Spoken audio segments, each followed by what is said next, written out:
Today, we're going to learn how to adjust the graphing window in the Grapher app on the Numworks Graphing Calculator.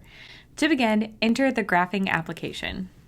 Notice the function f of x equals x cubed minus 4x squared is already added to the Expression tab. Go to the Graph tab to quickly view the graph.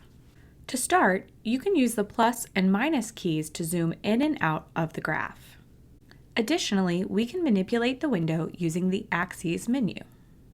Making the axes equal will change the graph such that the x and y axes have the same scale. Also from the Axes menu, you can adjust the values visible on each axis. For example, let's make the x values start at a minimum of -2 and a maximum of 6 and a step size of 2. Confirm your changes and confirm your axes. For more tutorials, visit numworks.com.